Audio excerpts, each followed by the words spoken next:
Muchísimas gracias, Graciela, en nombre mío, por supuesto, pero en nombre también de Maísa, de María Luisa y de Garbiñe, porque Garbiñe también nos sigue guiando desde Bilbao.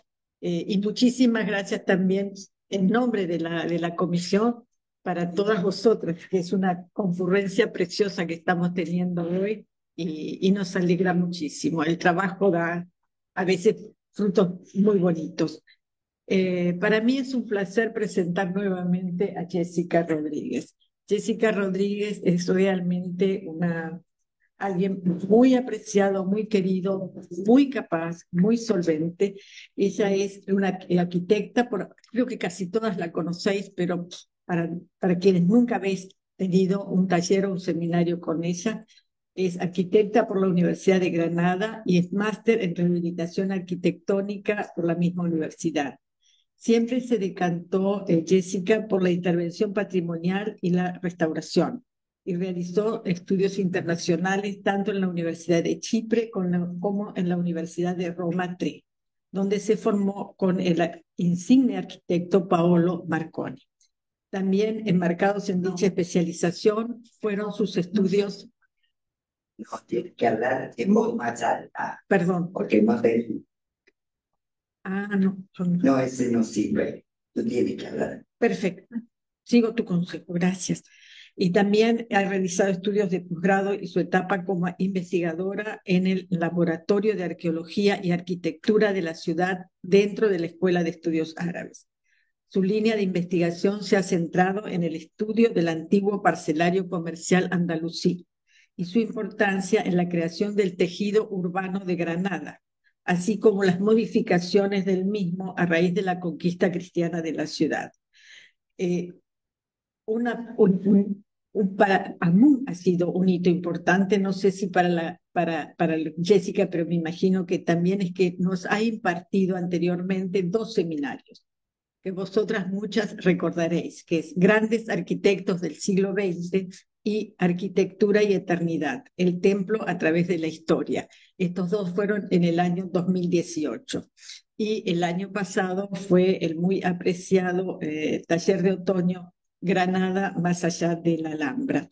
Además, ella colabora y ha colaborado con la Fundación Rodríguez Acosta, cuya apertura coordinó Jessica personalmente. Colaboró también con el Patronato de la Alhambra y el Generalife para el lanzamiento del proyecto Dobla de Oro y la apertura de los edificios que hoy en día siguen englobando. Además, ha colaborado con distintos estudios profesionales, principalmente en obras de rehabilitación, como especialista en intervención en inmuebles catalogados y patologías edificatorias. Todo esto, evidentemente, avala realmente la calidad de Jessica en su trabajo profesional y también para impartir estos seminarios. Y en este taller de hoy nos va a hablar, no de hoy me refiero al taller en general, el taller sobre Osuna. Y entonces la pregunta es, ¿por qué Osuna? Esta es una pregunta que le vamos a hacer, ¿y por qué? Una de las tantas ciudades de Andalucía, que ella nos va a mostrar sus misterios. ¿Por qué se va a hablar del mecenazgo y por qué se va a hablar de este cambio de paradigma, de alguna manera, de la cultura del poder a la cultura propiamente dicha? ¿Por qué la creación de una universidad en Osuna? Todas estas preguntas y muchas más nos va a contestar Jessica. Y creo que lo más importante es que ella misma hable, y esta es la mejor carta de presentación. Jessica.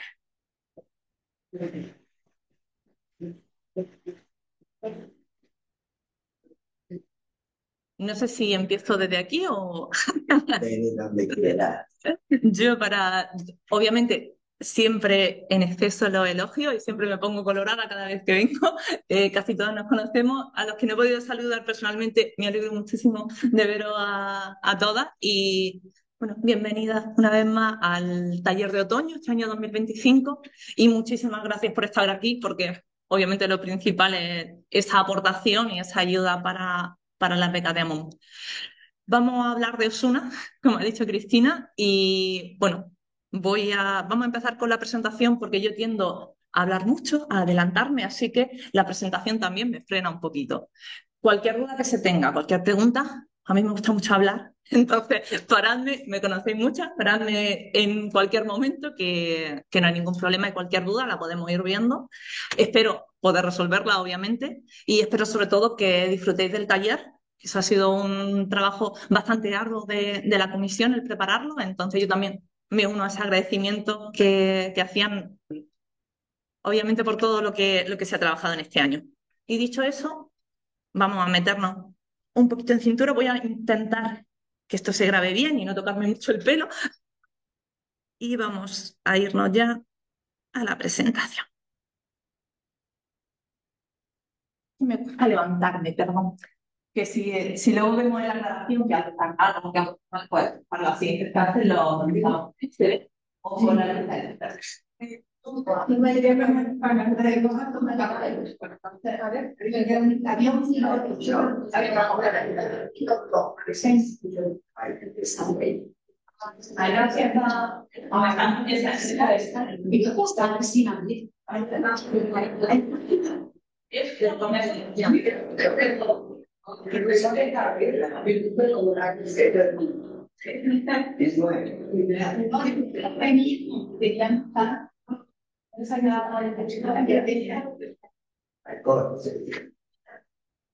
Si hablo, voy a intentar hablar alto, pero si no se escucha o algo así, lo mismo, por favor, decídmelo y intentamos. Pues, bueno, el título ya lo conocemos, pues una estructura y poder, y como ha dicho Cristina, vamos a basar este taller de otoño en una ciudad que tenemos aquí al lado, en la provincia de Sevilla, y que a pesar de ser bastante importante, es una gran desconocida. Nosotros vamos a organizar el taller, al igual que se hizo el año pasado, en 3 clases aquí, clases teóricas, y una visita guiada, una visita cultural a esa ciudad de Osuna, un poco como colofón de este taller, porque bueno, a fin de cuentas, como mejor se entiende las cosas viéndola y es como más se disfrutan. Entonces, pues terminaremos como parte de lo que veamos en el taller, viéndolo aquí en vivo. Y hoy empezamos la primera clase, el despertar intelectual del medievo al renacimiento. Me parece muy denso, pero eso intento hacer un poquito menos denso. Tampoco puedo decirte mucho porque el periodo es complejo, pero sobre todo vamos a responder a la pregunta que ha lanzado Cristina. ¿Por qué Osuna? Cuando nos estuvimos planteando qué hacer para este taller, qué ciudad elegir, porque la idea era hacer algo similar a los de años anteriores, pues dentro de lo que fue el marco teórico, pues, Osuna la hemos elegido por 3 razones. Por un lado, la llegada del Renacimiento, preferimiento, pero si no lo voy diciendo, la llegada del Renacimiento es uno de los pilares que van a conformar la importancia de Osuna, que es una ciudad que, aunque va a tener una historia más larga, es el Renacimiento el culmen de su historia. Por otro lado, la conquista cristiana de la península ibérica va a ser otro hito que hace que Osuna brille por encima de otras urbes que podían haber sido más importantes. Y como tercer pilar, vamos a tener una familia. La familia Tellez Girón, una familia aristocrática, sobre todo ligada a la corona de Castilla, que van a ser capitales para que Osuna sea lo que hoy es en día. Y este es el marco teórico, o la teoría, pero bueno, también tenemos una parte un poquito más personal o emocional de por qué hemos elegido Osuna. No sé si alguno suena en la fotografía. O acordaréis del año pasado, la idea era hacer un taller que fuera similar, guardando las distancias, con la ciudad de Granada. Es decir, la idea de una ciudad histórica que nos dé algo de juego, que podamos también pasar a lo que internacionalmente está ocurriendo, pero que nos permita hacer una visita que sea cómoda, que nos permita verla y disfrutarla sin destruirnos, porque sabemos también que cuando hacemos turismo muchas veces acabamos muertos. Entonces, hacer en Granada hicimos algunos edificios muy característicos y en Osuna nos va a dar la oportunidad, por la ciudad, nos da la oportunidad de hacer algo similar. Por otro lado, también, estos son algunos recortes que van saliendo de vez en cuando en prensa, creo que desde el año 2002, 2003, que es la calle más bonita de Europa. La UNESCO dice que es la calle más bonita de Europa. Hay que coger muchas de las cosas que vemos en prensa, hay que cogerlas con pinzas. Eso también lo voy diciendo porque siempre, sobre todo en prensa, hay que alabar las cosas. Eso sí que es una calle preciosa que vamos a ver, es la calle San Pedro, ahora se lo tienen todos estos reportes de prensa. Y no está otorgada de manera oficial, es más bien oficiosa, podríamos decir, porque no es patrimonio mundial. Pero sí es cierto que es una de las calles que la UNESCO ha reconocido como mejor ejemplo de un patrimonio debido a que es una calle donde tiene un gran número de casas parqueadas, de monasterios, entonces para ser un espacio muy reducido y una gran concentración de patrimonios. Entonces una ciudad que esté aquí cerquita y que tenga tanta chicha, podemos decir, era un buen atractivo para darle un cambio de detalle. Y bueno, no solamente esa calle, también podemos ver algunas. De nuevo, cargamos con pinta la Petra de Andalucía. Osuna también es famosa por cantera, por algunas intervenciones modernas que se han hecho. Por lo tanto, seguimos con esa parte un poco a lo sentimental o a lo interesante. Y por último, pues también me estuvimos hablando de algo que pudiera sonar y es sobre todo la importancia que ha tenido esta ciudad últimamente como un poco como centro de filmaciones cinematográficas. En este caso, no sé si la conocen, ha sido una serie muy famosa, fue un gran boom internacional hace unos años, el Juego de Tronos, que se rodó parcialmente una parte de Insuna, también las calas de Franco se rodó allí en el año 2001, entonces es una ciudad que ha tenido bastante, que ha tenido bastante importancia y por lo tanto nos da bastante juego a la hora de hablar de ella. Entonces, por estas razones, pues por las que al final, entre todo el patrimonio que tenemos cerquita de Andalucía, que por suerte es bastante rico, pues nos decantamos por la ciudad de Osuna. Y bueno, vamos a meternos ya un poquito en materia, en esos tres pilares teóricos que hablaba antes de esa importancia de Osuna. Y realmente vamos a empezar bastante lejos de Osuna, porque de aquí nos vamos a ir a Italia. Hemos llegado a un punto muy específico, pero hay que hablar del Renacimiento, porque aunque nazca aquí, todo lo que pasa aquí, al final va a ser lo que haga que Osuna sea lo que es. En este punto, quizá sea muy focal hablar de Florencia, porque no es justo decir que el Renacimiento es solo Florencia, pero sí que tenemos que decir que si hay que ponerle un punto, va a ser esa ciudad. O sea, el Quattrocento italiano y va a ser Florencia. De hecho, empieza un poquito antes. Así que desde aquí empieza, de alguna manera, un movimiento bastante interesante que intentando negar todo lo que había pasado en la Edad Media, parece un poquito exagerada, hace un movimiento un tanto nacionalista, vamos a decirlo así, aunque muy alejado de lo que pensamos del siglo XIX, pero sí es cierto que en Italia se empieza a reivindicar esa cultura clásica, esa cultura griega, sobre todo romana, y se intenta volver a lo que se considera que son los cánones de esa cultura clásica. Y ese es ese despertar intelectual, ese humanismo que empieza a extenderse desde este punto neurálgico, desde esa zona de Toscana hasta el resto de Europa. Posteriormente, realmente va a saltar más allá, pero tenemos que pensar eso, que Europa, esto es el nacimiento o la llegada del Renacimiento, supone un cambio brutal en todos los sentidos, porque se niega prácticamente los 1000 años que han pasado antes. Yo digo que no es justo porque sí que se impone, sobre todo por muchos teóricos italianos, una visión muy negativa de la Edad Media. No es tampoco justa, eso tenemos que reconocerla. La idea de denostar pues, las artes como el gótico, o pensar que la Edad Media, que al fin de cuentas son 1000 años de historia, reducirla a periodos muy concretos, tampoco digo, sería muy justo si vemos lo que es toda la historia. Pero ese momento se hace para reivindicar, como digo, esa cultura que se considera diametralmente opuesta a lo que estamos ocurriendo. ¿En qué se van a basar? Pues sobre todo en modelos muy antropocéntricos.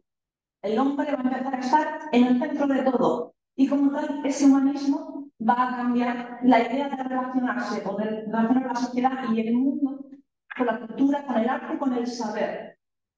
Y ya no solamente tenemos ese punto que hablábamos de Italia o cómo se va desarrollando por los alrededores, es que tenemos algo maravilloso que es iba a decir, la creación o la invención de la imprenta. Realmente la imprenta, bueno, había habido a manos antes, pero Gutenberg crea un modelo muy bueno de imprenta que permite que todo ese saber que se va haciendo se expanda de manera que antes nunca se habían hecho.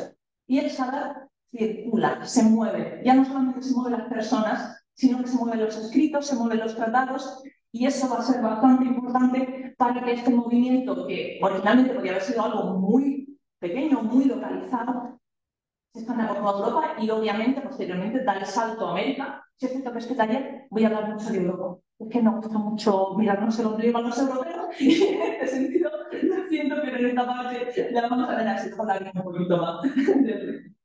Pero como digo, es este despertar intelectual que nos viene de Italia, con esos nuevos tratados, con ese nuevo arte, porque principalmente es un extremo o es un periodo muy visual, la escultura, la pintura y todos esos tratados que se van moviendo y que van haciendo que esos incunables que había originalmente se conviertan en algo a la mano de no todo el mundo, obviamente, pero sí de quien no podía hacerlo originalmente, pues nos van a permitir que en muy poquito tiempo todo esto se expanda. Estoy hablando de expansión. ¿Por qué? Porque como decía antes, hemos partido de aquí y vamos a llegar por todo el continente, vamos a llegar hasta aquí. Y para eso, mientras que la Edad Media necesitaba pues, bastante siglos, en unas décadas lo vamos a conseguir en el Renacimiento. Este despertar intelectual, ¿de dónde nos viene?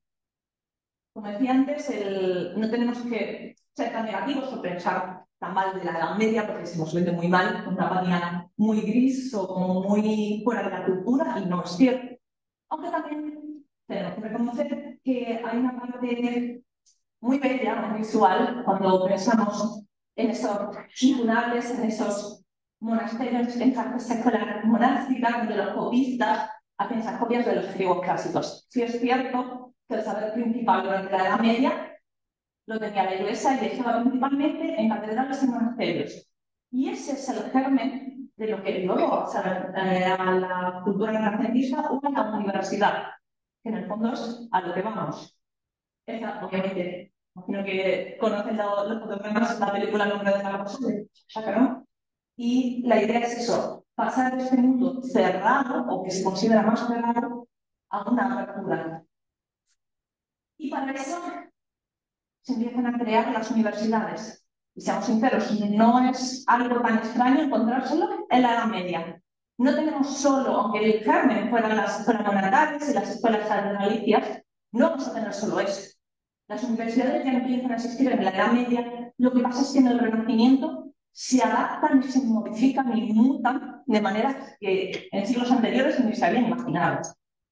Tenemos aquí, obviamente, varios ejemplos. La más paradigmática de todas, la más importante, Bolonia, la primera universidad en Europa, el año 1088, y viniendo de escuelas anteriores, pues vamos a tener Oxford, vamos a tener Valencia, que es la primera que aparece en la península ibérica, Salamanca, París, obviamente, Nápoles, Valladolid. Vamos a tener un gran número de lo que llamaban en aquel momento estudios generales, y que sobre todo durante el siglo XIV empiezan ya a tener el nombre de universidad. De hecho, hasta ese siglo XIV, hasta el siglo XV, hasta el 1400, Europa tiene 52 universidades, que parece, es un buen número. Eso sí, pongo aquí, porque luego hablaré de alguna de ellas, 29 son elegidas por iniciativa papal, el resto no. Y eso va a ser bastante importante y bastante interesante cuando hablemos de Yoshua. Hablamos así. Por un lado, tenía el pilar del Renacimiento, pero por otro lado, había dicho que Osuna coge importancia o es importante desde el punto de vista histórico por un momento concreto, y es, bueno, un periodo largo, perdón, que es la conquista cristiana de la península ibérica. Porque esta es la zona del, probablemente es el sur de Andalucía, no la tenemos aquí, y aunque este plano o este mapa, que perdón por la calidad, porque he intentado buscarlo con otra mayor y no lo he encontrado en el original, Esto estamos hablando de 1400, pero en el 1200 esa frontera estaba aquí.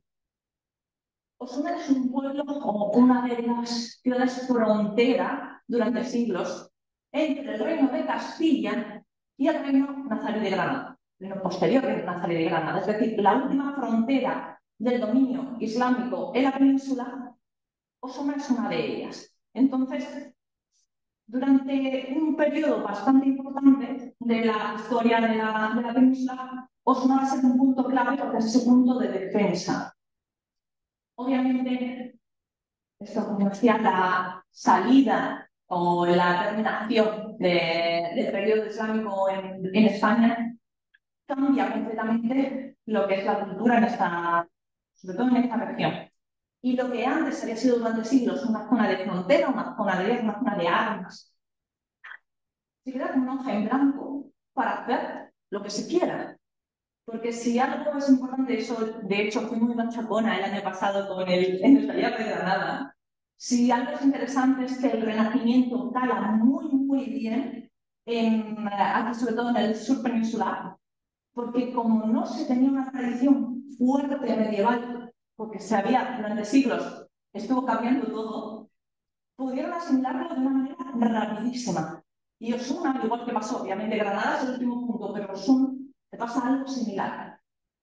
Esto es un poco una generalidad de la historia de Osuna, muy general. Esto ya hablaremos en la clase tercera, un poco más bastante más en detalle, pero por hacernos una idea, cuando voy a estar hablando de la ciudad, pues a conocerla un poquito. Osuna realmente es un asentamiento bastante antiguo, data del primer milenio de Cristo y tiene bastantes restos, tiene una necrópolis y aunque tiene cierta fama, de hecho el nombre es Urso, porque según las leyendas es una zona donde bajaban osos a beber y por eso la idea del oso siempre ha estado en esa ciudad, aunque tiene cierta importancia, va a ser en periodo romano donde sí que adquiere una importancia capital.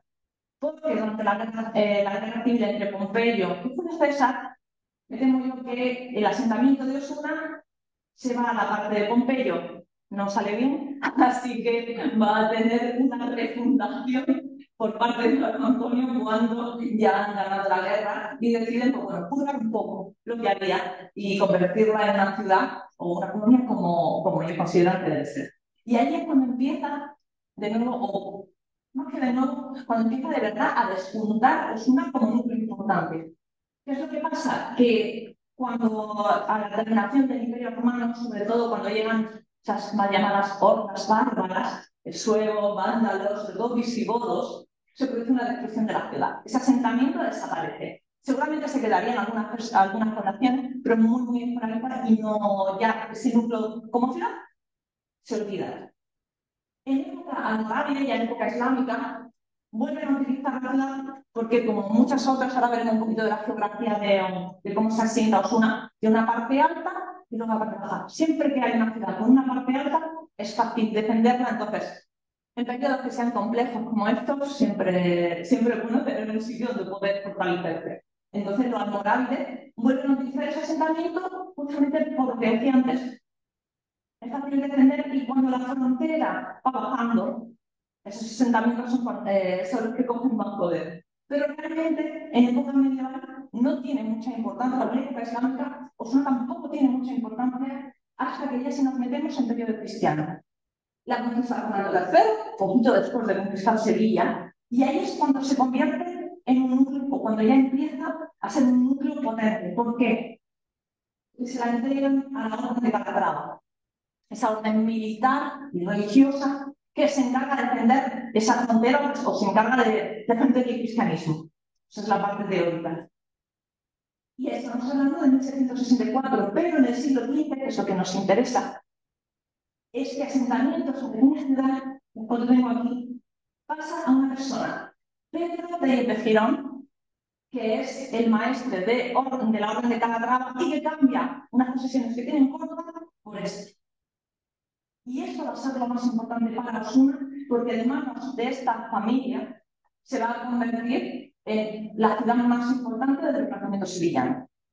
Esta familia, que ahí, teniendo diferentes puntos, porque al controlar prácticamente toda la orden, tenía diferentes puntos, tenía diferentes propiedades, decide que Osuna sea el centro neurálgico de su poder.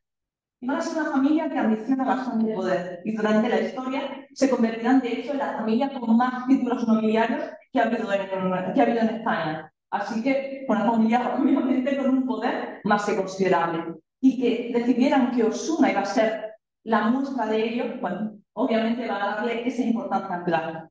Pero hablemos un poquito más de geografía, como decía antes. ¿Qué es lo que nos estamos encontrando en estos momentos, cuando se cambia la religión, pero así la sociedad cambia? Bueno, vamos a encontrar asentamientos como estos. Este es el castillo de Calatrava la Nueva, también de esa orden militar. Y lo que pasa es que se crea como un vacío de poder. En el momento en el que ya no existe una razón para defender los territorios, se necesita ganar el poder de otra manera. Era muy célebre esa frase de que la única profesión de un caballero de Dios era la guerra. En este momento, gracias también al Renacimiento y a estas ideales humanistas que dije antes, la idea cambia. Ya el poder no, ya no va a ser las armas, no van a ser solo las armas. Ya también el poder va a ser la cultura.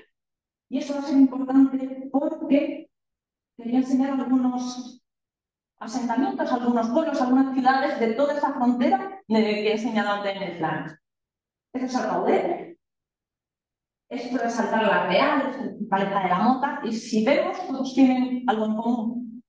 Es un pueblo en la zona baja y una fortaleza, un castillo en la zona alta. Esa idea de el fortín. De hecho, incluso en pleno Renacimiento, esa idea del fortín sigue existiendo. Este es uno de los primeros ejemplos de renacimiento que tenemos en España. Está en Granada, es el castillo de la Calahorra, y aunque exteriormente parece una fortaleza medieval, porque es completamente medieval, por dentro es un patio espectacularmente renacentista. Esto es un renacimiento italiano completamente grande. Es una. He estado enseñando eso. Fortalezas con un pueblo. Eso es una. Desde arriba y es igual. Esa es parte alta. Y esto es una foto actual. Originalmente llega hasta aquí. Y esa es una baja. Y desde la parte baja se va viendo esto. De hecho, esta es la foto pequeñita que enseñaba antes, desde el Ayuntamiento de Osuna, también promocional. Esto recuerda mucho al Castillo de la Calahorra, salvando la distancia porque es de otra época, es exterior. Puede recordar esas fortalezas que veíamos en Alcaudete, en Alcalá Real, pero es algo totalmente distinto. Esto es Osuna y la parte alta y lo que domina la ciudad es la universidad. Este es el cambio mayor de paradigma que vamos a tener. Ya no es una fortaleza, ya no es un lugar donde hacer la guerra, sino es un lugar donde hacer la cultura, donde nace el saber. Y eso es bastante importante y siendo también como una asociación universitaria, pues nos parecía interesante poder hablar de ello.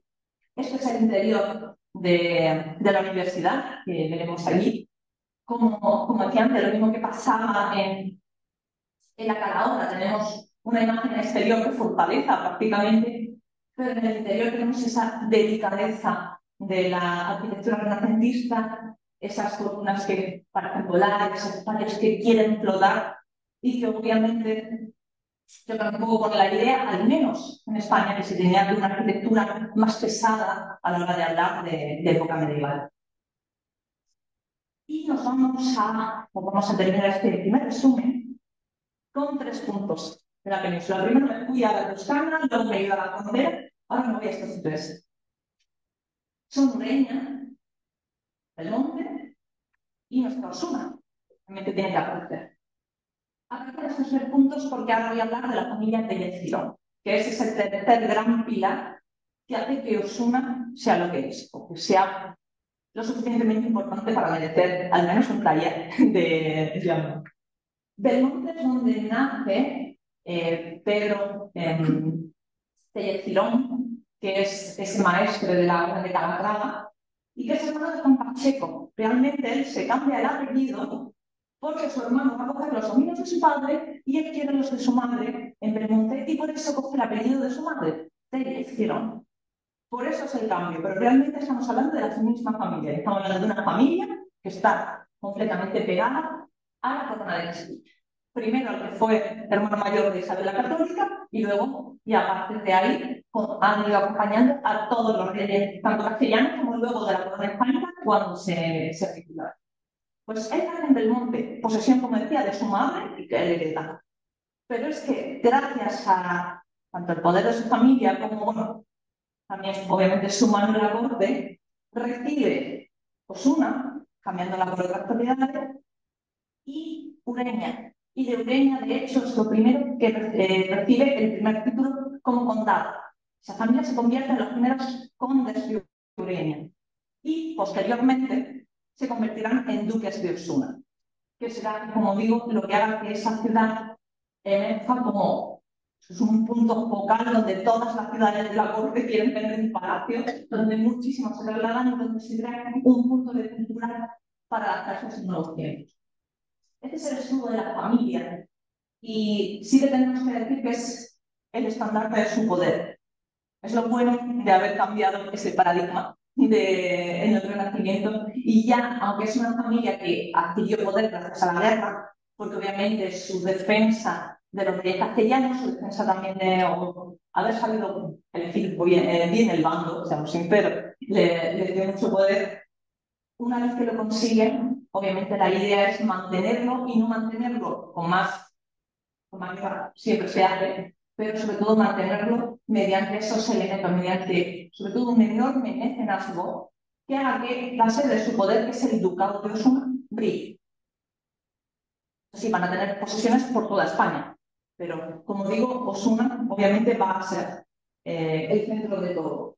Disculpa, sí, las otras dos, Belmonte y Ureña, Sí, son importantes para ellos y de hecho siguen manteniendo esos poderes. Ellos van a tener propiedades por prácticamente toda la península y conforme va pasando el tiempo, consiguen incluso más. De hecho, ya digo, en el siglo XVIII es la familia que acumula más títulos nobiliarios de toda España. De hecho, a la muerte del último duque de Osuna se produce un gran problema en el que tiene que intervenir la corte, porque al no tener herederos, todos esos títulos iban a pasar a la Casa de Alba, que era la segunda que quedaba, y ya la Casa de Alba iba a ser espectacularmente poderosa y la corona española se niega a ello y por eso coge todo el ducado de Osuna y lo fragmenta y lo va dando a diferentes familias para que la Casa de Alba no coja tanto poder. Pero fueron los segundos también, bueno, luego hablaremos del último duque de Osuna porque es un personaje interesante y que dejó un buen agujero en las arcas del Estado. Tenía una vida pues, muy fastuosa y bueno, también es un personaje bastante interesante a nivel europeo. Profesiones en Nápoles sobre todo, también mucha relación con Rusia. Es una familia que se va a saber relacionar muy bien y que elige ese pequeño pueblecito sevillano que no tendría por qué tener nada especial para que sea la sede o el centro de ese poder. Y bueno, de ellos vamos a ver diferentes edificios en Osuna, obviamente el que se considera arquitectónicamente el mejor es la Colegiata, que es donde ellos además están enterrados, se la hacen para gloria suya, para ser, seamos sinceros. Pero lo que es el protagonismo dentro de lo que cabe, como decía antes, se lo van a dar a la universidad. Esta familia entiende muy pronto que las cosas han cambiado y que antes que una fortaleza es mucho mejor poner una universidad que obviamente va a llevar su nombre durante los siglos. Y hablando de universidad, pues vamos a ver cómo estaba ese despertar intelectual del que hablaba la primera clase. No sé si, bueno, sí he tenido que poner el nombre, efectivamente, si no puse el nombre. Bueno, el 1088. ¿Qué ocurre con esa universidad? Te decía que existían por Europa. ¿Qué está pasando con ellas? ¿Por qué Osuna elige una universidad y por qué va a ser importante que Osuna elija una universidad? Pues por lo que pasa en todos estos lugares. Primero, obviamente, Bolonia, tengo que mencionarla, aunque no va a ser el centro, pero es la universidad más antigua que tenemos en Europa. En el año, del año 1088, que es algo espectacular, porque la mayoría de ellas no empiezan a desarrollarse hasta al menos 150 años, 200 años después. Así que es un ejemplo muy peculiar de cómo una ciudad se convierte, o cómo una universidad se convierte en el centro de una ciudad. Y en Bolonia ocurrió. Sobre todo en Bolonia fue muy importante la escuela de Derecho, de lo que pasa históricamente, pero ha tenido una historia convulsa. Y como decía antes, era algo bastante habitual en época medieval, bastante habitual en época renacentista y bastante habitual hasta en nuestros días. Es el que controla el saber, controla el poder. Y eso Bolonia también lo ha sufrido. Sí es cierto que al igual que va a pasar en Osuna y al igual que pasa en otras ciudades, en Bolonia va a haber una familia, Villarreal, que son grandes mecenas y grandes sostenedores de la universidad, pero una universidad que originalmente es lo que tiene más lo que es muy interesante del caso de Bolonia, es que desde su origen fue un centro casi de peregrinación. Es un centro internacional donde acuden profesores y alumnos de toda Europa a formarse. Y eso no empieza a verse bien en algunas épocas y se corta. De hecho, luego hablaremos de una universidad que va a valerse de todos esos problemas que va a tener Bolonia. Porque realmente, aunque Bolonia se tiene que adaptar en periodo renacentista, Bolonia ya es una gran institución, prácticamente desde el medievo. Sin embargo, hay otras que sí que hacen un cambio respiratorio. Una de ellas es, obviamente, Lovaina, que aunque es fundada en 1425, podemos considerarla como la gran universidad europea del Renacimiento, sobre todo porque, ya digo, en un primer momento también viene de un estudio general, como las otras, tiene las mismas materias, podemos decir. Cuando llega el siglo XVI, vamos a encontrarnos a tres nombres, sobre todo, o un nombre, que es Erasmo de Córdoba. Aquí nos vamos a encontrar con el núcleo del pensamiento renacentista. O se dirige a esa pequeña ciudad que explota gracias a Erasmo y luego a lo que también Erasmo da pie, porque al igual que había pasado en Bolonia anteriormente, empiezan a moverse intelectuales de la época a dar clase allí, a hacer publicaciones allí. Y sobre todo, esa idea que decía que gracias a la imprenta de Gutenberg, todo lo que pasa en Lovaina se expande. El Lovaina fue el primer lugar donde se hace, la primera impresión de la utopía de Tomás Moro. También es donde se funda el colegio trilingüe, el famoso colegio trilingüe de Erasmo, donde tenemos el griego, tenemos el latín y tenemos el hebreo, esos estudios de los clásicos que se empiezan a generar allí. Y tenemos el Salio, el gran desarrollador de la anatomía, tanto humano como de la medicina, su fábrica. El último de los libros de su fábrica se imprime y se presenta en esta universidad. Además, también, la proyección cartográfica, que sería de representar de manera plana esos continentes que son realmente esféricos, se proyecta por primera vez en esta universidad. Así que durante el siglo XVI, ya digo que Lovaina va a ser, una olla en ebullición de pensamiento intelectual que se exporta al resto del mundo realmente, porque no solamente se va a quedar en Europa, sino que va a pasar también en América. Sí es cierto que, si conocemos un poco la ciudad, el edificio principal de ella fue destruido, es ahora mismo una reconstrucción, porque en 1914 fue destruido por las tropas alemanas. Se va a rehabilitar entero ya en la década de 1920 y esa imagen que tenemos ahora. Pero también una cosa interesante de esta universidad es que en 1968 se produce una división de ella. Ahora tenemos una parte flamenca, que sería la parte original de esa Universidad Católica de Lovaina, y luego hay una parte de habla francesa que se traslada a Bruselas y que sigue funcionando. Pero aunque tenga esas dos sedes principales, por esa división lingüística, realmente lo que tiene de impresionante es como otras muchas universidades históricas, la reutilización de edificios, en este caso renacentistas, son espectaculares. Tenemos su sede, la sede de la Facultad de Física, que es el Castillo de Ávila, que es espectacular. Creo que también la foto de la bruma y todo eso ayuda, seamos sinceros.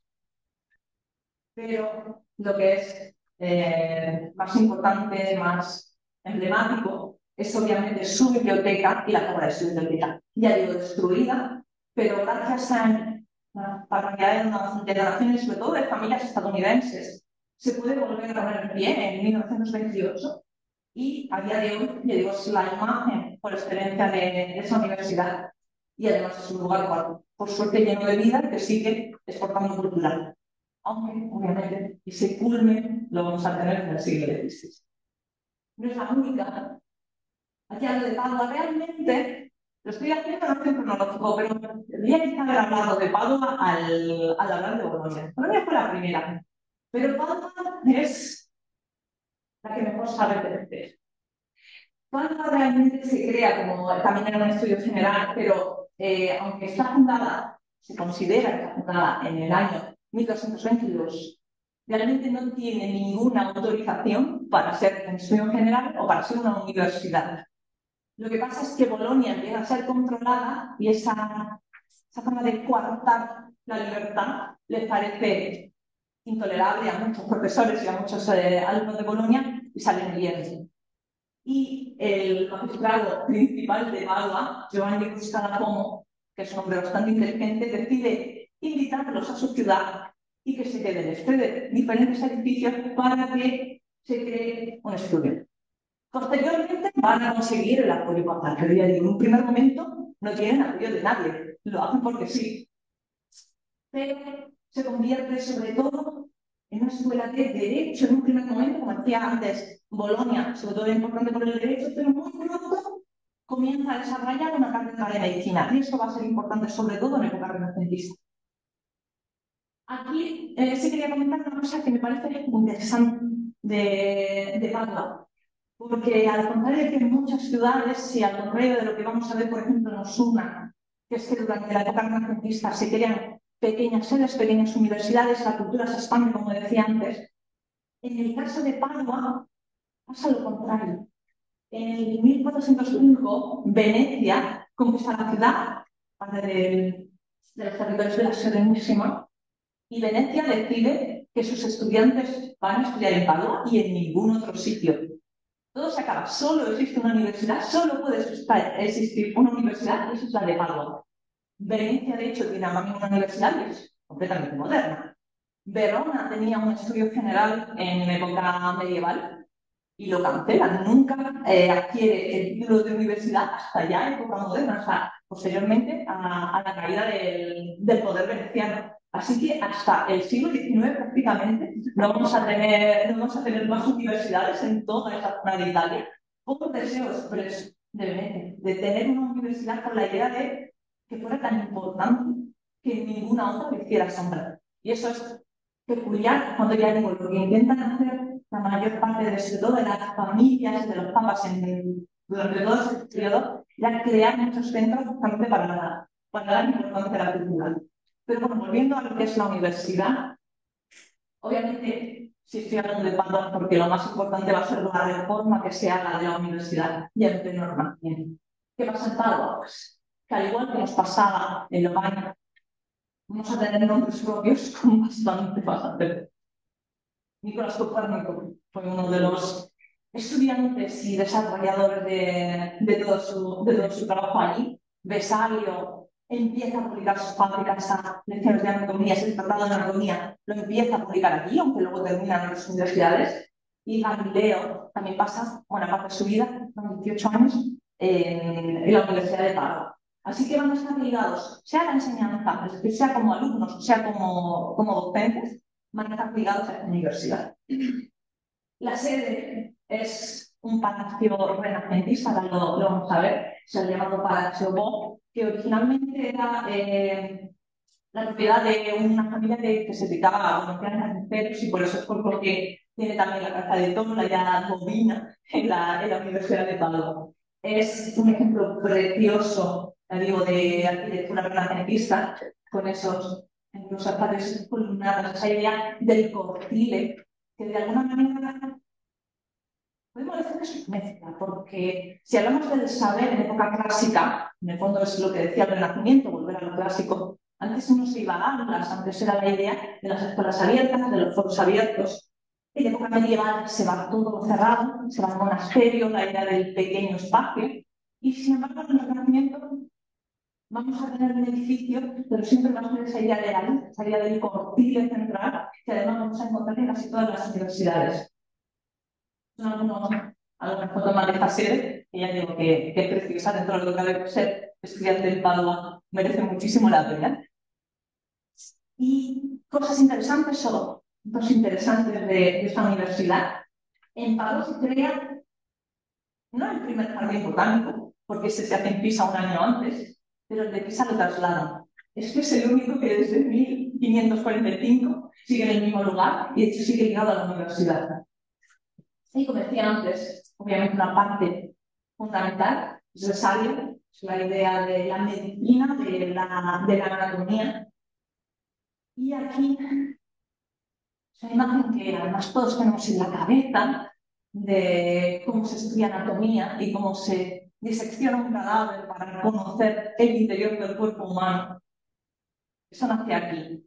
Padua es el primer lugar, el teatro anatómico de Padua es el primero que se junta con esa idea de círculos en donde los estudiantes van a estar viendo el centro de la mesa y van a poder estudiarlo. Obviamente, esa idea de que el hombre está en el centro, que parte del Renacimiento es ser hombre de Vitruvio, que ponía al principio de Leonardo, tiene mucho que ver con esto.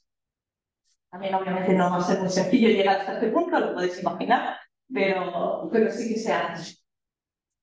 Y bueno, por una parte también lo tenemos a él, Galileo. Sí es cierto que él tiene un amigo y igual de alguna manera, que es el Cremonini, el filósofo, y ya había tenido sus roces más o menos con la Santa Sede, con la Inquisición, por sus teorías consideradas heréticas. Pues un poquito después de que él se incorpore como profesor a la Universidad de Padua, es cuando llega Galileo, que además se basa en muchos de los estudios que tenían allí de Copérnico para continuar con sus teorías. Todos sabemos lo que pasa con Galileo, al final pues es bastante perseguido y en la Universidad de Padua va a sufrir esa persecución, pero ya sí que vamos a ver, eso ya va a ser posteriormente, va a ser sobre todo a raíz del Concilio de Trento. Y aquí, esto sí que aunque se nos queda fuera del Renacimiento, en el fondo es un seminario de Amun y me parecía necesario mencionarlo. Ella es Elena Lucrecia Cornaro Scopia. Es la primera mujer que consigue un título universitario. 1678. Ella es considerada doctora en filosofía. La historia de ella, de Elena Cornaro, es bastante interesante porque ella era veneciana, su padre era, después del duque de Venecia, la persona más importante de la ciudad, pero su madre era una persona de clase baja, así que ni siquiera casándose consiguieron que sus hijos tuvieran importancia, algo que al padre por gusto lo despreciaba. Pero ella era una persona extremadamente inteligente y desde niña se metió en escuelas, sobre todo católicas. Nunca tomó los hábitos, pero sí que estuvo siempre ligada a la teología, ligada a la orden monástica, sobre todo a los benedictinos, y por eso se le permite estudiar. De hecho, ella va a Padua, pasa creo que cerca de un año y medio para convertirse eso en profesora y doctora, pero se la van a dar en teología. El Papa se entera y lo prohíbe tajantemente. Una mujer no puede tener un título en teología. Y lo cambian a filosofía. Sí que se lo permiten, pero cambiando la filosofía. No puede ser teólogo. Le digo, ella nunca ha hecho los hábitos, pero sí es cierto que siempre están ligados. Una pregunta, sobre el primer título universitario conseguido una mujer, ¿en Padua o en toda Europa? Sí, es la primera. De hecho, luego veremos la primera en España. hay otra universidad de la que hablaré, pero esta es la primera que se consiente en Europa. Y ya digo, por una circunstancia muy especial. Ella, al haber estado no solamente a pertenecer a una familia o su padre es una persona muy importante, sino sobre todo al haber estado ligada al mundo religioso, es lo que se le permite esa dedicación al mundo de las letras y al final poder conseguir ese título, obviamente. Seamos sinceros, en aquel momento no nos van a considerar tan importante, tan válido como si hubiera sido un hombre, pero realmente se lo dan. De hecho, de ella, incluso en Nueva York, tienen una gran vitrina donde se expone cómo ella recibe su título en la Catedral de Padua y el discurso que ella dio en la Catedral de Padua cuando la eligieron como doctora en filosofía. Vamos a pasar a otro país. Vamos a ir bajando un poquito de una otra. Porque también me parece un ejemplo bueno de lo que está pasando en esta época, en este siglo XV, siglo XVI. Esa es Coimbra. Coimbra, como parece que pasa siempre, tiene una fundación medieval. En 1309, aunque realmente la primera universidad que hay en Portugal es en Lisboa, 1290. ¿Qué es lo que pasa? Que durante época medieval parece que están jugando a la pelota. Ahora está en Coimbra, ahora me la llevo a Lisboa, ahora me la vuelvo a llevar a Coimbra, ahora me la vuelvo a llevar a Lisboa y hasta ya meternos en época renacentista, que es en 1537, por orden del rey Juan III, se va a la ciudad de Coimbra, ya Coimbra sí que se convierte en esa ciudad universitaria por antonomasia en Portugal, que es lo que es hoy en día. Y obviamente, tanto sus edificios como todo lo que es su manera de estudiar, su manera de vivir, ya se adapta al Renacimiento, porque esa refundación es lo que hace que no falta una base medieval, sino que, al igual que otras universidades, ya sea considerada plenamente renacentista. Y nos vamos a dar un salto, un poco de lugar, porque estoy hablando mucho de universidades católicas, o que en origen fueron católicas. Sin embargo, tenemos que hablar de Wittenberg. Esta universidad alemana va a ser fundada en 1502, es decir, así es plenamente renacentista. Y aunque sí que tiene apoyo papal, en 1507 se le da el título como universidad propiamente dicha. De hecho, siempre históricamente, incluso en nuestros días, se le conoce como la Leucodea, la del Monte Blanco, el Leucos en griego. Esta universidad es importante por esos dos personajes, también por él, que es el más reconocible dentro de un retrato. Y es que esta universidad también se va a convertir en el centro del pensamiento protestante. Es la gran universidad protestante, gracias a que Martín Lutero ingresa en ella como profesor de teología. Y posteriormente Melanchthon consigue también su cátedra allí, y desde esta universidad es de donde empiezan a venir también estudiantes que empiezan a seguir esa fe y que son de alguna manera expulsados o perseguidos en otras universidades europeas. Entonces nos vamos a encontrar aquí con el centro primero de la reforma protestante del XVI, porque obviamente Lutero desde aquí parten todas sus tesis, parten todas sus enseñanzas, todos sus escritos, pero además durante la historia, sobre todo también en época de la Ilustración, se va a convertir en un gran centro de cultura alemana.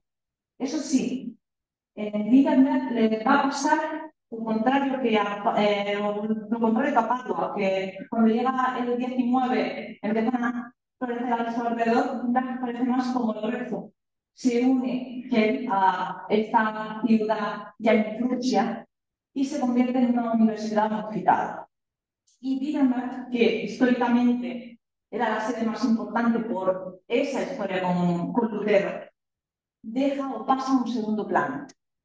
De hecho, va a ser gracias o a partir de 1994 que vuelve a coger más poder o más presencia por la Fundación Leucorea, haciéndose el nombre histórico de su fundación, y ahora mismo dentro de la universidad es más un centro de conferencias, incluso el lugar de alojamiento de profesores, de invitados dentro de la universidad. pero después se unificaron las dos sedes en estas dos ciudades para convertirse en una mayor. Y es algo que sí que va a ocurrir durante el siglo XIX. Y de hecho, una de las últimas que vamos a ver, imagino que es un poquito más conocida, o bueno, todas son conocidas, pero esta nos toca más de cerca, que es Alcalá. No he hablado de las principales, se puede decir, me estoy yendo mucho, y aquí no ha aparecido París, no ha aparecido Oxford, no ha aparecido Salamanca, y no han aparecido, obviamente no las puedo meter todas, pero la idea que tenía aquí es hablar sobre todo del Renacimiento. Oxford, París, Salamanca son universidades que les pasa un poco como a Bolonia. Pasa que Bolonia como primera sí que la dejé. Y es que, aunque han tenido importancia y en el Renacimiento obviamente se adaptaron a los nuevos preceptos, se cambiaron de sedes, pasaron a edificios ya plenamente renacentistas, sí que tenían una, podemos decir, carga un poquito más pesada de esa historia que llevaban atrás, de esas cátedras antiguas, de esos profesores ilustres que pasaron por allí, mientras que estas universidades empiezan en el siglo XVI, empiezan, como decía antes, como una hoja en blanco en donde todo se puede, porque no hay nada no hay nada que pisar. Por eso también el ejemplo de Alcalá, me he ido a él en vez de irme a Salamanca, porque Alcalá se funda en Alcalá de Henares y se funda por orden de Cisneros. El cardenal Cisneros, de hecho, tenía tan claro lo que he dicho antes, de que el futuro, o bueno, el mundo había cambiado. Aunque él está muy ligado a la figura de los reyes católicos, entiende muy pronto que a los europeos nos gusta mucho pelearnos unos con otros, pero que el Renacimiento ha venido y las ideas humanistas han venido para quedarse y para cambiarlo todo. Y como decía antes, hablando de ese paseo de Bolonia, quien controla el saber, controla el poder. Así que Cisneros, incluso antes de pedir que el Papa le dé permiso para fundar una universidad, ella empieza a construir, estando seguro de que va a conseguir esa bula papal y que va a conseguir su universidad. Y se funda Alcalá, que viene, obviamente, sí que viene de un estudio general, pero sí es cierto que tenía muy poca importancia, tenía otras sedes, y él lo que decide es: no, voy a hacer una universidad moderna. De hecho, la primera de época moderna. Tenía estudios en arte, filosofía, teología, de hecho, como aquí, medicina. También clínicamente, hemos hablado antes que en Padua le dan muchísima importancia a la anatomía, los estudios anatómicos, el estudio de la medicina. Cuando en esta bula de Alejandro VI para crear, o que permite la fundación de la Universidad de Alcalá, se le da permiso para ello. Esto está. Medicina no aparece por ningún sitio. Se fuera como quien no tiene la cosa y se empieza a estudiar también. Ya digo, tiene personajes en la historia que ven más allá y que se dan cuenta de dónde va a estar el futuro, y en este caso le pasa a los Cisneros. Dio una oportunidad para fomentar la participación de la sociedad y para abrir el poder, o para crear otro tipo de estamento de poder. Y ligarlo, obviamente, o seguir ligándolo a la religión, porque no nos olvidemos esto, la mayoría de estas universidades, como hemos dicho, tienen relación con la religión. No solamente porque se estudia teología, que era algo que les tenían que permitir, sino porque también estás estudiando el derecho canónico, y la parte de los profesores van a estar ligados a la vida religiosa.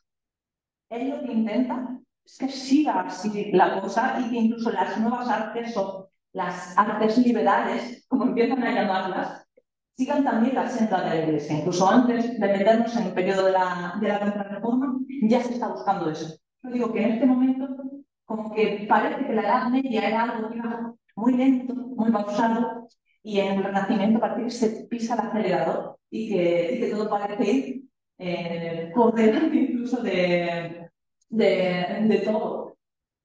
Y como decía, hemos hablado de la primera mujer en recibir un título universitario en Europa, Elena Conrado, pero vamos a hablar de la primera en recibirlo en España.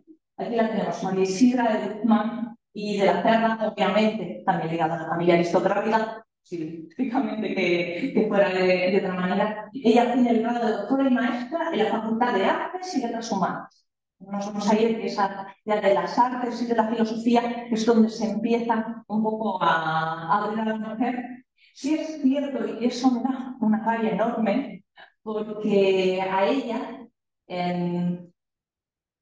se le da muy poca importancia o incluso se la critica en exceso. Es decir, mientras que a Elena Fornaro sí que se dice que era una gran erudita desde niña, que creo que hablaba 4 idiomas desde los 5 años, siempre se dice que ella era mucho más limitada, que tenía una gran familia detrás, pero que en las que sus traducciones del griego realmente no las hacía del griego antiguo, sino que se basaba en traducciones francesas para luego traducirlas al castellano, que sus publicaciones o sus cosas un poco más limitadas.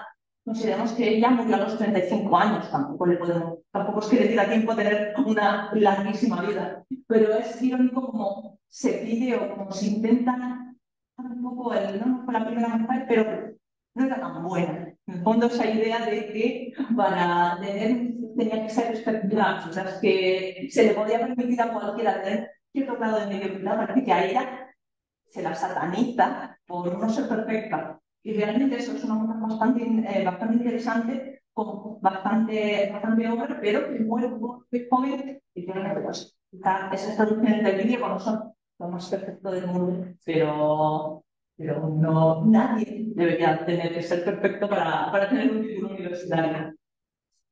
Esta Universidad de Alcalá, que también quizá estoy presente. La Universidad de Alcalá de Henares, que conocemos actualmente, no es esa universidad fundada por Cisneros. Me temo que de nuevo en el 19, como decía, se van a disgregar y la Universidad de Alcalá, que funda Cisneros, realmente es el germen de lo que hoy conocemos como Universidad Complutense de Madrid. Cuando llega el siglo XIX, Isabel II decide que esa universidad que está situada en Alcalá tiene que trasladarse a Madrid. Tiene que trasladar porque Madrid es el centro. Primero la conoce o cambia su nombre a Universidad Central para ya en los años 70 llamarse Universidad Complutense, que en el fondo el nombre de Complutense, volvemos a irnos a Alcalá, es el gentilicio de los habitantes de Alcalá de Henares. Pero también eso, por poner el punto, existe hoy en día una universidad en Alcalá de Henares, pero es ya moderna. La histórica Alcalá es de la que vive la Complutense.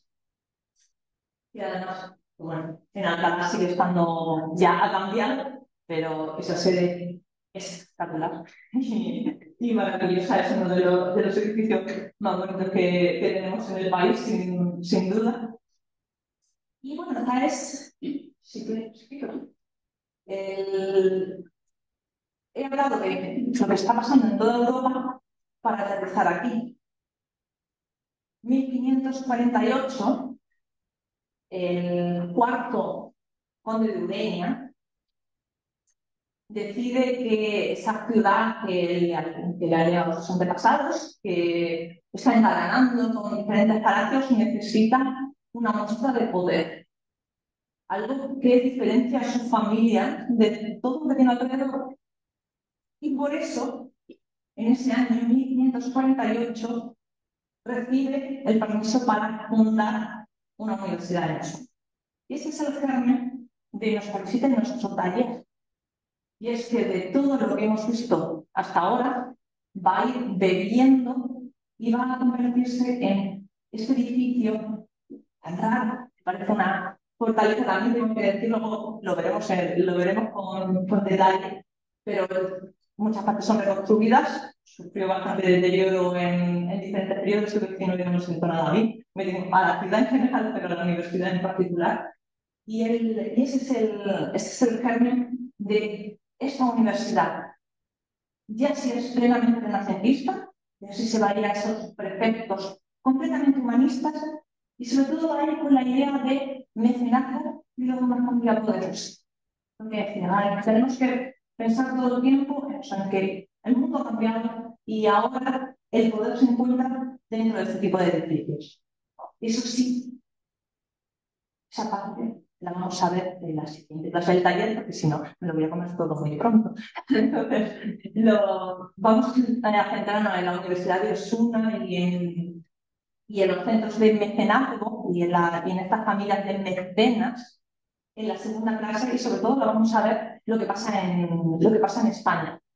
Porque va a ser, el caso de Osuna no va a ser el único, si es cierto, va a ser quizá el más importante, justamente por la importancia de esa familia, pero no va a ser el único pequeño centro que empieza a organizarse en torno a una ciudad, en torno a una universidad, perdón, y se convierte justamente en eso, en una ciudad universitaria.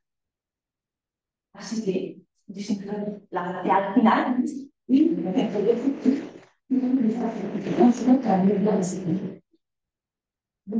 Siempre empiezo pues muy acelerada también para dejar algo de tiempo porque quería que me preguntara esto. O sea, también el primer, o siempre me pasa a mí, que la primera clase no sé, la organizo, pero todavía no sé muy bien cómo va a ir el resto del taller. Entonces, esta es mi parte de pedir ayuda y pedir colaboración y también decir si hay algo que os haya llamado la atención especialmente de ese primer resumen que he hecho para la idea de incorporarla a las siguientes clases. Entonces ahora voy a dejar un poco de hablar tanto y si alguien quiere comentar algo, yo estoy a la palabra de cualquier tipo de comentario, pregunta, duda, yo estoy abierta a ello.